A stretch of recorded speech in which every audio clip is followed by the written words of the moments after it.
Hello. Hi, Chris. Oh my God, how are ya? Oh my God. Sorry. Have I kept you waiting? Literally 45 seconds, which is actually too long, and I almost left. But That's an eternity in this I'm working forum, through it. right? I'm Am working I through too it. close? I've never done this before. No, you look great. Actually, every single other person who has logged on, especially from LA, to go live with me, it starts off incredibly blurry and like kind of they look like one of those pictures of Bigfoot. And yours is Yeah. crystal clear. I'm not pixelated at all. I'm not. No, you look great. And your hair, I do have to say, looks spectacular. Today it kind of looks like when the Cowardly Lion gets made up when he finally makes it to Oz. That's a good wow. Where Was that on purpose? No. I just sleep really violently, and so when I come to, it's always a different story. And I put this on to look. I kind of feel like a woman's soccer coach today. That's kind of my life. I think that the glasses kind of go for it too. Like a 90s soccer coach, like, she's tough and like she's critical, but she has a heart of gold. You know what I mean? Like, yeah. She's really there for her students. And a citrus addiction. Oh, absolutely. Mandarin specifically. And she's always peeling them. You can smell it in her office. Yeah, she subsists off Tangelo rinds. Chris, this is a wild question to ask anyone these days, but how are you doing? How am I doing? Oh God. I'm gonna give you 1 second to think because I'm gonna close my window. There's a woman on her stoop. You're leaving me? Don't leave me. No, don't leave me. There's a woman on her stoop outside, and she is playing the entirety of Celine Dion's "My Heart Will Go On" from the Titanic, and it's a little distracting. So I'm gonna close the window. Someone told me recently that their father's favorite song is "My Heart Will Go On" by Celine Dion. It's a beautiful song. Don't get me wrong. I just don't know if it's the soundtrack for an interview with a women's soccer coach from the '90s who has the Tangelo. It is. It absolutely is. Actually, that you make an excellent point. But yeah, is that a teal sofa that we're on right there? Okay, this is actually.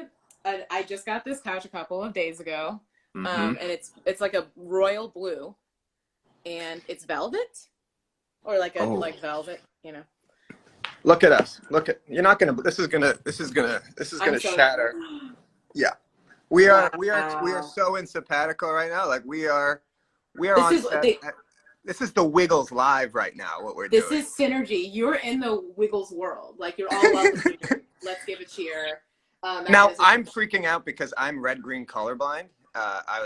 So I see what your couch is. I see it as exactly the same color as that. Is that not? It is not true, but it is very similar. I'm sorry. It's okay. It's okay. I had a boyfriend who was colorblind once. We dated for 3.5 years, and I realized like 2.5 years in that he might not know that I was black. All right. Right. He figured it out. We talked about it, but that's good. They told me I wouldn't be able to be an astronaut when I was 5. That's a really upsetting thing to tell a 5-year-old. It's like let him dream a little bit for a while. All I wanted to do was be a veterinarian at that age, though. I was one of those paleontologist, like archaeologist kids. I feel like there's a couple of different brands. You were like, I'm going to be successful. I'm going to help animals. I was like, I'm going to do something that 3 people do. That Laura Dern does. Exactly. Was it Dern? Did Dern make you want to do that? I don't know. I feel like my parents were pretty strict in terms of like things that I could watch. So I feel like I watched a lot of like PBS Kids, and it was very like, oh, jobs you can do when you're an adult. Aren't paleontologists? When realistically it was like, I'm gonna be a teacher at DNA or something. Baker. Yeah. Cobblesmith. Yeah.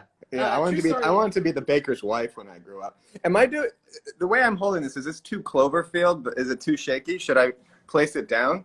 I'm really into it. I'm wearing very revealing shorts, so I'm gonna try and.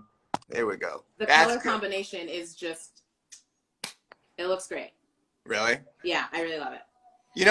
Taylor, I have resisted the urge to go on Instagram Live. I think I briefly told you about this via Gmail. That I especially when quarantine began, I found a certain nobility in resisting the urge to go live on Instagram. I felt like there might be a spot for me in the divine if I resisted the urge throughout quarantine. But I will tell you that I felt the same way. It felt like as a stand-up comedian, there are very few opportunities for me to ever feel like superior. And that was one of the ways that I was like, yeah, I'll never do this. And then Belcher was like, do you want to do this? And I was like, oh my God, absolutely. Absolutely. That's what I the same reason I don't drink coffee is I think I need a little, because I'm such a fuck up in so many ways, and my life is in such shambles in so many ways that I think I need that little air of, well, I'm not addicted Chris, to coffee. you are in my brain. I don't drink coffee either, and it makes me feel superior as well. And I was a barista for many years until the pandemic started, and I lost my job at the cafe down the street. Moi aussi. Whoa. Okay. Something I actually just realized we had in common. I didn't realize until Josh Gondelman sent me a message and was like, oh my gosh, I'm so excited that you're interviewing Chris, another Massachusetts legend. I did not know you were also from Massachusetts. Did Josh refer to us as both Massachusetts legends? I mean, he's frankly correct. Josh is a greater legend than I. Wait, you're not from Massachusetts, right? I am, born and raised. Oh, I thought that, oh my God, where in Massachusetts? Beautiful, historic New Bedford, Mass. Right New on Bedford. the by the New Bedford. Whaling Museum. We got lobster rolls. We got scallops. We got the beach. Bernie and Phil, rest in peace. Oh my. You have to warn me before you pull out a deep Sorry. That's sorry. Okay. That's all right. Wow. No, we'll have to. You know, there used to be a secret society, like a Studio 54 in Massachusetts of like Bernie and Phil, Keith Lockhart, and like all those Maddie in the Morning, and they would just go to the Cheers bar till like 6 a.m. just grinding with each other. Yeah. That's okay. I don't want to be obscene, but I did see an adult film that had that kind of theme about it once.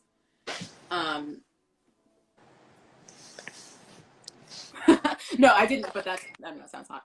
Hey, okay. Oh yeah, that would be pretty cool with the Jordan's Furniture Brothers and their ponytails. And then actually on the Mom, do you remember Mom? That thing at Furniture, that it all takes place there. It bankrupted them. They had to spend all that money on the film stabilization. in that porn, the Elliot, the Jordan's Furniture, whatever his last name was, they would blur the ponytails. Everything else was, they would show everything, but the gray ponytails would be just. Oh my God! One time they went to that giant the bug sign in Rhode Island, on the like you see from the highway. That's like on that exterminator. Do you know what I'm talking about? Maybe you're from a different area of Massachusetts. I only went to Rhode Island twice. Was it for a fun thing? Three times. Did you go to the zoo? No, I'm yet to have a good time in Rhode Island. It's not Rhode Island's first of all. It's gonna sound blasphemous. Rhode Island is essentially Massachusetts. We just needed 50 states. They had to flesh it out. Also, yeah. Isn't Rhode Island like Vatican City or something? Like, it kind of is. It's like a DC situation. Like, is it a state? It's a kind of a loose definition of a state. Yeah. There's no leash laws. You can buy fireworks. Yeah. I went there in high school when you skipped school. Like, you went to Providence Place. That was like where you like went to the mall and walked around. And they were like, "You're underage." And it's like, okay. When I was really young in middle school, did you ever go to the Salmon Pond Mall? Is that close enough to New Bedford? No, I don't think so. Okay.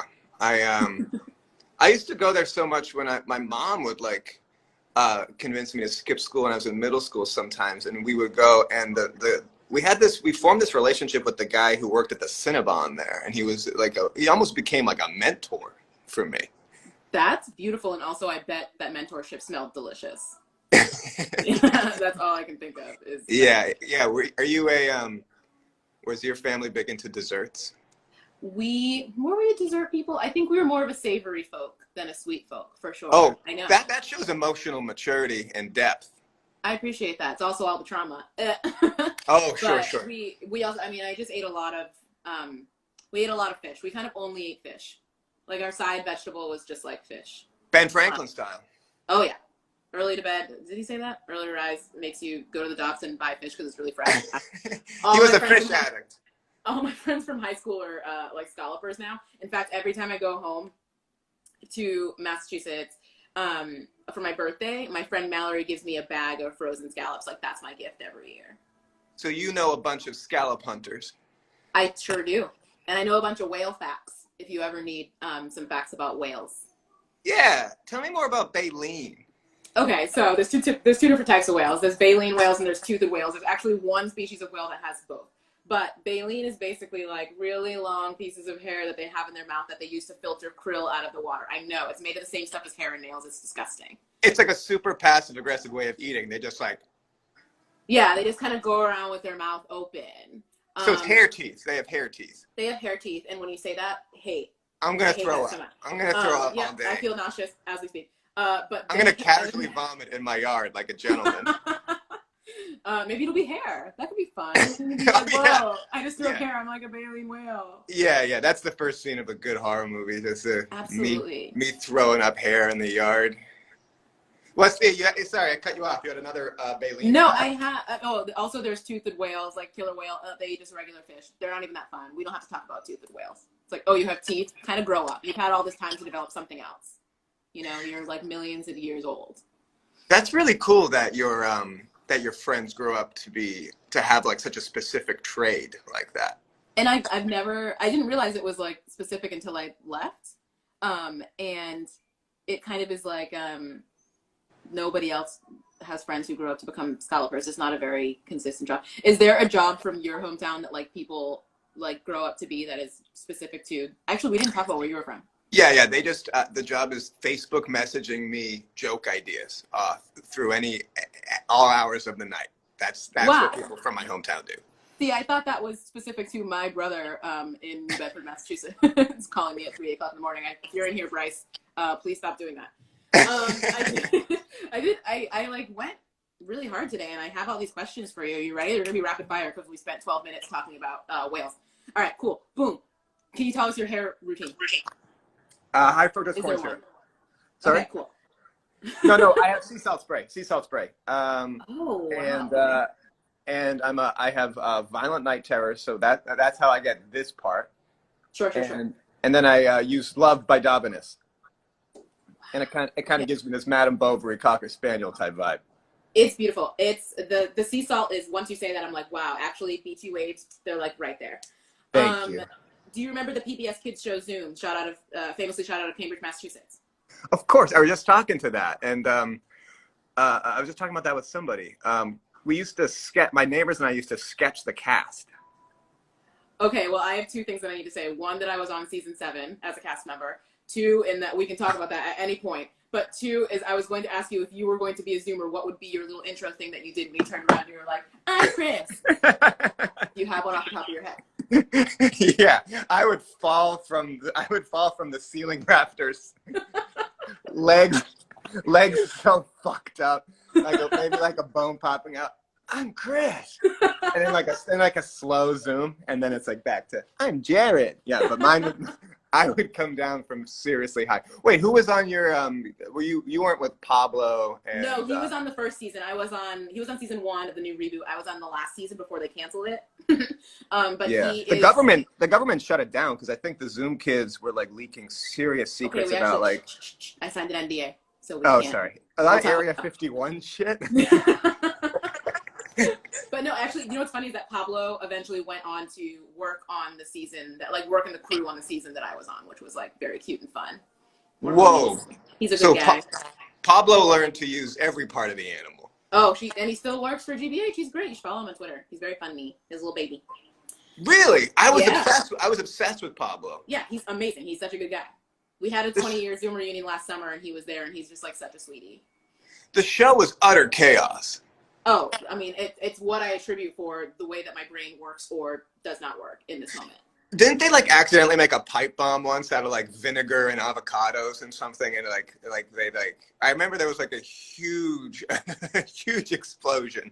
We definitely discovered perpetual motion on my season, and we could not air that episode. Unfortunately, there were some copyright issues. I don't know. The pipe bomb might have been season 4. Remember the one where everyone astral projected in silence for 30 minutes? That was my season. That's yeah. And then we did the next episode. We shot it on a boat in Martha's Vineyard. It was really fun. Okay, so I guess career questions. Uh-oh. So you famously are somebody who makes very funny videos for the internet.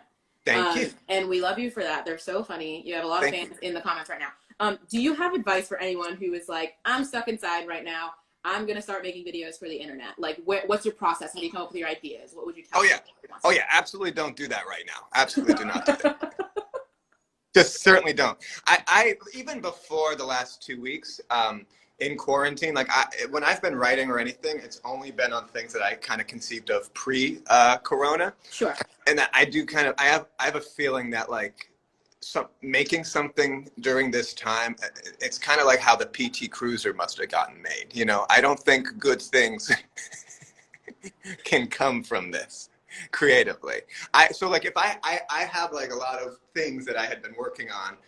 I'm running out of them actually, but I haven't had an idea since I think maybe March 10th. Okay, all right. But that's just me. That's just me personally. Sure. I'm super precious about this stuff. I wouldn't recommend following any of my advice about anything. I don't know. I feel the same way. Lots of people are reaching out like, hey, Taylor, I saw you're writing and so. Like, I want to get started as a comedy writer. Like, what do you suggest? And I just suggest you don't do it. In general, also. Yeah. But I think what I have found during this time is like writing for other people has been easier. Oh, right. I don't know. But yeah. I wonder what that is. That's so interesting.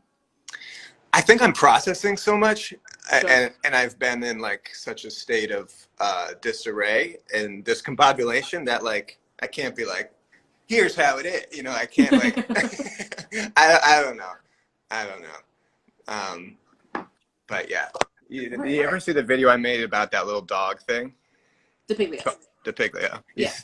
You want to see it? You want to see him? Oh my God, DePiglio's here. Yeah. Oh my God. So he's just been kind of staring at me this whole time. That is, he seems like a cool dude. Yeah, there's so many little guys like him in my neighborhood too. There's this. The other day I had to help my neighbor find his dog Domi Linda, his little Chihuahua, who we thought got out. And I don't even know these people very well. And I was looking for maybe 45 minutes, but Domi Linda was under the bed. Are you making anything right now? I'm writing a lot. I love your writing. I love your writing, by the way. Oh my God, thank you. That's very I love Reductress very much. We have a lot of fun. I mean, the past couple of weeks hasn't been writing. It's like a nice break because normally when I'm writing for Reductress, I'm like, what am I gonna write about come today? But then this past couple of weeks, I'm like, police brutality could be funny. Let's see what we got there. Like, yeah, no, I mean you've done excellent things, and I've seen a lot of them. I think you put up a bunch of your headlines. Yeah, yeah, it's been a nice distraction. I think I'm like when you said that when you write for other people, it's been easier for you to write for other people as opposed to like writing ideas for yourself. And I kind of feel the same way where it's like I've been feeling so stressed out about the state of the world and my brain is so turned on all the time about like what's happening that like being able to think about one specific thing and trying to make it funny, even though it's almost impossible, is like really great for my brain to have like a little bit of a break, I guess. You know what I mean? Preserving. I just cut out there. Uh-huh. But you're back. Are you with me again? Okay, yes. Sorry. My mom just called. Here? Oh, my mom. Yeah, my mom called me. I'm really sorry. Wait. What happened? What happened? I said my mom did this once to me during a live a couple of weeks ago, and I immediately hung up, and then she did it again, and then I immediately hung up, and then I called her after, and she was like, "Oh my God, I'm so sorry." It's like, it's okay. I've been doing this every week for 3 months, and you know it, but that's okay. It might be a Massachusetts thing. My sister will call me until I pick up. I love that. My mom, one time it was really cold out, like in the 20s, and she called me, but my phone was on silent, and she called me several times. And when I finally saw it 20 minutes later, I called her back, and I was like, "Hey, is everything okay? You called me 20 times." And my dad picked up. He was like, "Yeah, she was just worried that you were like out there freezing to death somewhere." And I was like, "Oh, but let her know that I actually, I live in an apartment, that it's accessible to me. It's insulated. It's insulated. There's heat. I have blankets, socks." But then she wouldn't talk to me because I gave her anxiety until the next day. Wait, now that you say this, is New Bedford's not a whaling town, is it? It was a whaling town before it became illegal to whale. So your family's fear of the elements tells me that. New Bedford's not. How close is it to the water? It's on the water. We are the #1 fishing port in the United States 3 years in a row, baby. Yeah, for sure. That is so freaking cool. And there's also a ferry directly from New Bedford to Martha's Vineyard. If you ever want to like get out there sometime, you holler. Next time you're in Massachusetts, I'll get us some tickets. My mom knows a guy. Do you want to know where I am? I am my most submissive when I'm at sea. And it makes sense. The sea is everyone's dom. in many ways. You know, like Yeah, the sea giveth and the sea taketh away. that's a And the Herman sea is Melville. excellent in aftercare, if you think about it. That's my favorite quote from Moby Dick, that the sea is everyone's dom. Yeah, call me Ishmael. I'm your dom. All right, let me see if I can squeeze one more like actual interview question. Oh yeah, sure. This is not even actually an interview question, but have you been able to find, has your boba tea consumption like gone down at all since we've been in core? I imagine places have been closed. How have you been coping with that? Yeah, I do have a special hookup with my boba brothers, and so there was a dark period. Sure. But I also would travel all over because it's that bad for me. I need it, or I will see babies crawling on the ceilings, train spotting style. So and then falling down from the ceiling. I'm Chris. That's what we in the industry call a callback. Yeah. But no, my boba brothers are back open, T-Maro and South Pasadena. Awesome. So yeah, I mean for takeout, and they. Sure.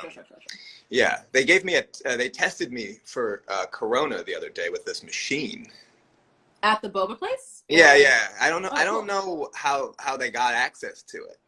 That's really, I mean, and great for them. I just got tested for Corona this morning. But I saw that. I went to Dunkin' Donuts. They did it at D&D. Yeah, and then I got 2-for-1 egg wraps. It was delicious. With the Massachusetts ID, they give you free Corona testing. Exactly. You have to go in there and you have to turn the accent on. It's like, let me get a large ice, and you got the antibody test. Quality, comfort, and price. That's nice. Oh my gosh, Chris, this has been so much fun. We have to wrap it up, which is so sad. I would talk to you forever. Oh, I would talk to you forever. Is there, okay, so last question. Do you have a definitive top 3 ranking of towns in Massachusetts? Okay, well, I'm from Stowe, so I'm very partial to Stowe. Number 1. Worcester is so bad, it's good. You got to go to Worcester. I'm obsessed with so bad, it's good. And then, oh God, it's as simple as this, Maynard. I'm obsessed with Maynard, Mass. Constantly overlooked. Constantly.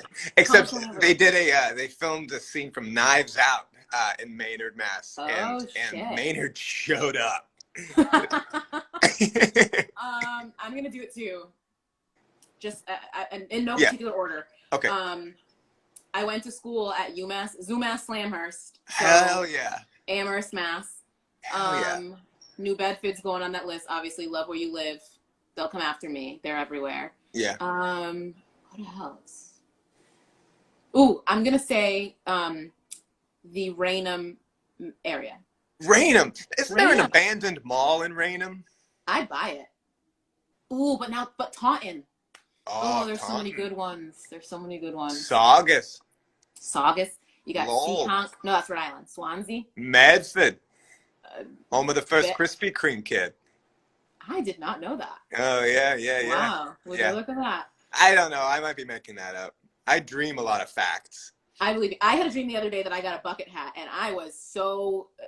I woke up being like, I'm thrilled. I have a bucket hat. I looked all my room, and it turns out that was a dream, which is bullshit.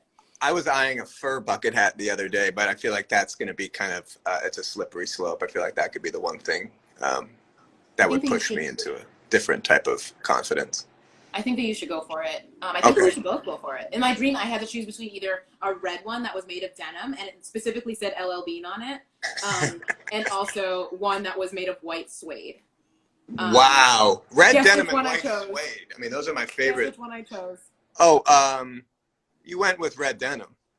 I didn't. I'm pretty anti-LL Bean. That's the only reason why.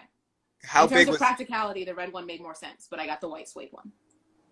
How big was the LL Bean logo on the red denim? It was readable. It was, those like LL Bean backpacks that you could get like embroidered in elementary school, have your name on it, and then kids started getting kidnapped because people were like, "Oh, it's your name," and they were like, "Yeah, you must know my parents," so they stopped doing it. That's why maybe I don't. That's why maybe I don't fuck with it. I don't know. Oh yeah, we were worried. Oh God, I forgot about that. That was cute. That was a cute time. The 90s were a good time. They were just the parents were doing whatever they could to get us kidnapped in the 90s, and it worked. It worked a lot of the time. Yeah. Chris, thank you so much for being here. You're so amazing. Is there anything that you want to plug? Yeah, my new vegan chapstick, sweet orange tangerine. Whoa, they sell that at the co-op down the street from me. I'm gonna try it. I've seen it. You've seen this? I've seen it. Yeah, they have it at the co-op. People have a really hard time with the way I apply it. I dab it. I sponge paint it on, like I'm doing like a crib, like I'm painting a crib. Chris, you can't let those haters get to you. I you know. Put on chapstick, however, they're just mad because you are moisturized, and that's. But they're in my head. I know the hate is coming from inside the house. Oh my God, you're the best. Thank you for being here, and you have a lovely day. All right. Yeah. Thank you so much for talking to me, Taylor. Yeah. Yeah, of course. So nice chatting. See y'all later. Okay. Bye.